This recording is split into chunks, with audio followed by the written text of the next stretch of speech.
இப்போ நான் சொன்ன 3 பிரச்சனை இல்லைங்க. ஏதாவது 1 இருக்கட்டும், 2 இருக்கட்டும், 3மே கூட இருக்கதா கூட வச்சுக்கங்க.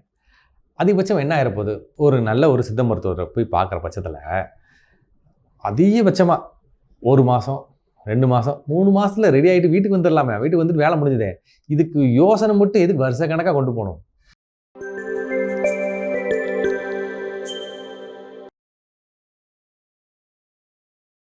அன்பர்கள் அனைவருக்கும் வணக்கம்.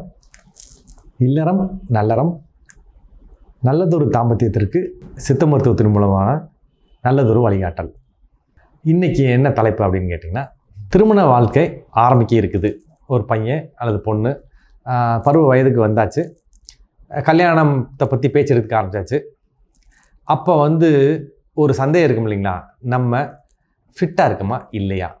இது $1,000,000 கொஸ்டின். பார்த்துங்க, படித்து வளர்ந்த ஒரு நல்ல சமுதாயத்துக்கும் அல்லது பின்தங்கிய எங்கே போனாலும் இந்த சந்தேகம் அப்படியே இருந்துகிட்டே இருக்கும். எல்லாத்துக்கும் இல்லை, கொஞ்சம் பேர்த்துக்கு. அவங்களுக்கான தீர்வு தான் இந்த மொத்த காணொலியும் சொல்ல போகிறோம்.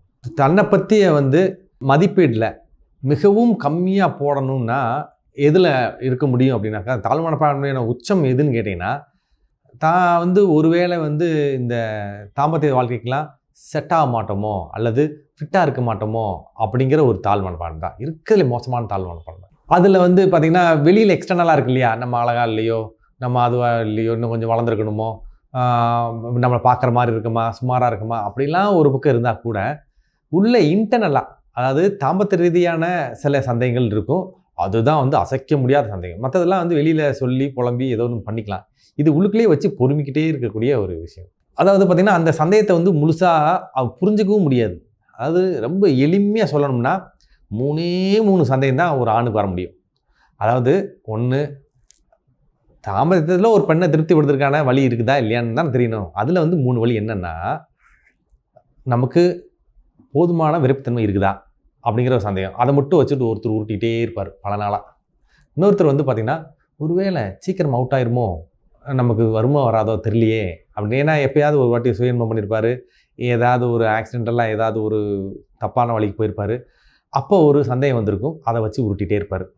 அடுத்தது பார்த்திங்கன்னா, இந்த சைஸு பொறுத்த மட்டுக்கும் ஆணுக்கு ஒரு பெரிய ஒரு தாழ்மனப்பான்மை. பெண்ணுக்கு எப்படி தன்னோட மார்பகம் சிறுசாக இருக்குது அல்லது ரொம்ப கேலிக்குரியதாக இருக்குதுன்னு அவளே நினச்சிக்கிறாளோ, அதே மாதிரி பார்த்திங்கன்னா, ஆணுக்கு ஒரு தாழ்மனப்பான்மை பார்த்திங்கன்னா சைஸில் உள்ள ஒரு குறைபாடு. சரிங்களா? ஸோ இதை எப்படி சித்த மருத்துவத்தின் மூலமாக அணுகலாம் அப்படிங்கிறது தான் இந்த காணொலியோட நோக்கம். இது ஒரு பக்கம் இருக்க, ஒரு கல்யாணத்தை அப்ரோச் பண்ணுற பையனுக்கு பார்த்திங்கன்னா நிறைய இன்புட்ஸ் வெளியிருந்து வந்துகிட்டே இருக்கும்.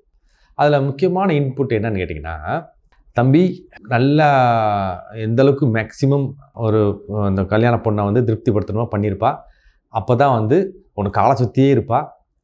அப்படி இல்லைன்னா என்ன சொல்ல வராங்கனாக்கா, ஓடி போயிடுவா.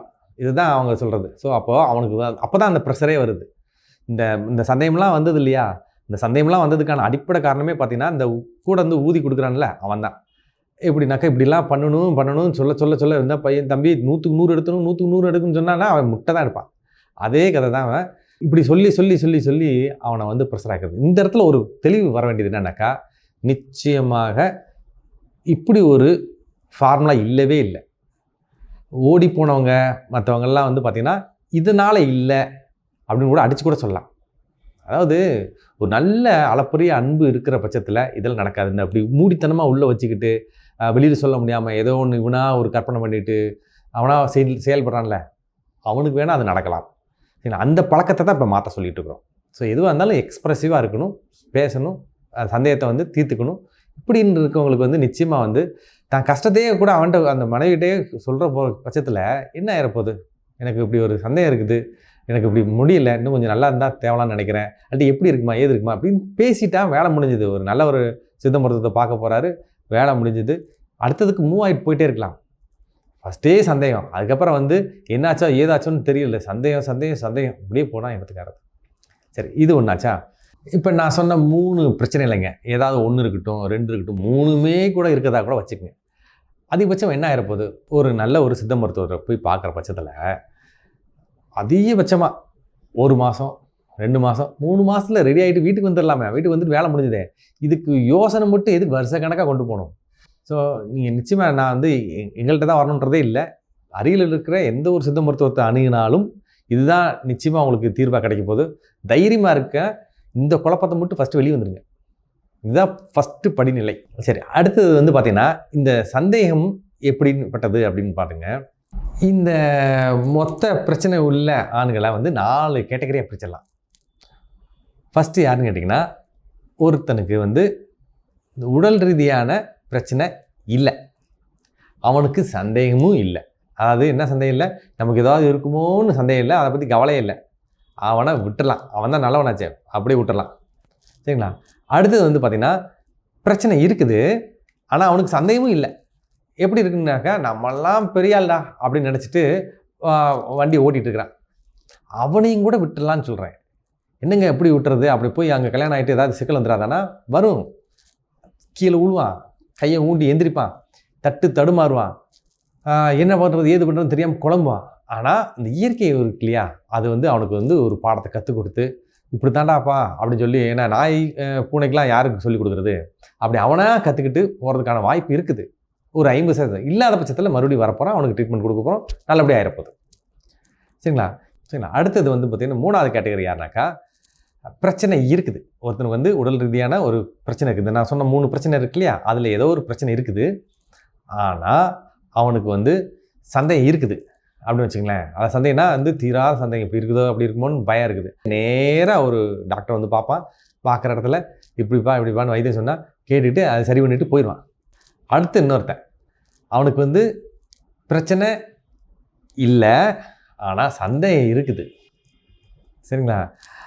அந்த சந்தேகம் என்ன சந்தேகம்னாக்கா, நமக்கு ஏதோ ஒரு பிரச்சனை இருக்குதுன்னு உறுதியாக நம்ம அவன் பார்த்தீங்கன்னா கோயில் வந்து சத்தியமே பண்ணுவான். அந்த மாதிரியான இது, அவனுக்கு எத்தனை விளக்கம் கொடுத்தாலும் சரி, அவனுக்கு வைத்தியமே தேவையில்லைன்னு சொன்னாலும் சரி கேட்கவே மாட்டான். அவன் யாருன்னு கேட்டிங்கன்னா, பேண்ட்டு சட்டெல்லாம் போட்டுட்டு அங்கே போயிட்டு இருந்தால் கூட அங்கேயும் போயிட்டு உள்ளுக்குள்ள இன்னர் வேர்ஸ்லாம் போட்டிருக்குமான்னு திருப்பி செக் பண்ணிக்கிட்டே இருப்பான்.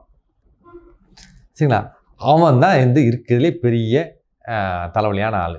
கல்யாணத்துக்கு முன்னாடி டாக்டர்களுக்கு தலைவலியானவன், கல்யாணத்துக்கு அப்புறம் அந்த பார்ட்னருக்கு தலைவலியானவன். சரிங்களா? ஏன்னா இவனால் பெர்ஃபார்ம் பண்ணவே முடியாது. ஏன்னா இத்தனை சந்தேகத்தை வச்சுட்டு அதை செயல்படுறப்போ வந்து பார்த்திங்கன்னா இன்னும் குழப்பமாக தான் போகும். இதுக்கு இடையில இந்த இடப்பட்ட நாட்களில் இந்த பேட் கமெண்ட்டை பாஸ் பண்ணிடக்கூடாது. இப்போ உதாரணத்துக்கு ஒரு பொண்ணோ பையனோ வந்து பொண்ணு சைட்லேருந்து ஒரு கமெண்ட் வருதுன்னு வச்சுப்போம், என்னையா அது அப்படின்ட்டா முடிஞ்சுது. இவன் வந்து ஏற்கனவே இந்த சந்தேக குரூப்லாம் இருக்கான்ல, அவன் அவ்வளோதான், முடிஞ்சே போனான். சரிங்களா? அதுக்கப்புறம் அந்த பிள்ளை பக்கம் திரும்பி கூட பார்க்க மாட்டான். அதே மாதிரி பையன் சைட்லேருந்து கமெண்ட்டு, அதாவது பார்த்திங்கன்னா அது ரொம்ப முகம் சுளிக்கிற மாதிரி தான் இருக்கும், சிறுசாக இருக்குது பெருசாக இருக்குது, எதையாவது ஒன்று வந்து சொல்லி வச்சுருவானுங்க. வச்சுட்டா அந்த பிள்ளை வந்து கடைசி வரைக்கும் வந்து அவனுக்கு வந்து எதிரியாக தான் இருக்கும். என்றைக்காவது ஒரு நாள் இருறான்னு சொல்கிற மாதிரி தான் நடந்துக்கும். சரிங்களா? இந்த ஆரம்ப கட்டத்தில் வந்து இந்த அனுசரணையாக பொறுத்து போகிறது இருக்கு இல்லையா, அதுதான் ரொம்ப ரொம்ப முக்கியமானது. இந்த 1 மாதத்தில் என்ன ஆகிடப்போகுது, கொஞ்சம் பொறுக்கலாமே. இந்த நிறைய டைவர்ஸில் பார்த்தீங்கன்னா இந்த 10 நாளில் டைவர்ஸு, 1 வாரத்தில் டைவர்ஸு, அந்த கேஸ்லாம் பாருங்களேன். எப்போ பண்ணால் நான் ட்ரை பண்ணவே இல்லைங்க, அதுக்குள்ளே வந்து வீட்டில் வந்து திட்டாங்க, பொண்ணு வீட்டில் திட்டாங்க, அது பண்ணிட்டாங்க, சண்டை போட்டுட்டாங்க, எல்லாத்தையும் இருக்கிறதெல்லாம் அள்ளிட்டு போயிட்டாங்க அப்படிமா. அல்லது வந்து பார்த்திங்கன்னா இந்த பக்கம் பொண்ணுக்கு வந்து இஷ்டமே இல்லையாமா, ஹிஸ்டரிக்காமா அப்படின்னு அந்த பொண்ணு கொஞ்சம் அட்ஜஸ்ட் ஆகி வர வரைக்கும் கொஞ்சம் பொறுக்கலாம்ல.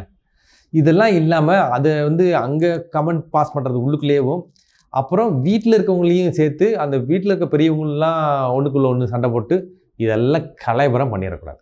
இந்த இடத்துல நீங்கள் கிளியராக இருங்க. அதாவது கல்யாணம் ஆக போகிற இளைஞர்கள், ஆண்களாக இருக்கட்டும் பெண்களாக இருக்கட்டும், இதில் கிளியராக இருங்க. இதில் மட்டும் நீங்கள் கரெக்டாக இருந்தீங்கன்னா உங்கள் கல்யாண வாழ்க்கை ஜம் கொண்டு போயிடலாம். சரிங்க, இதில் பிரச்சனை இருக்குது இல்லை இப்படிலாம் இருந்துட்டு போட்டோம்.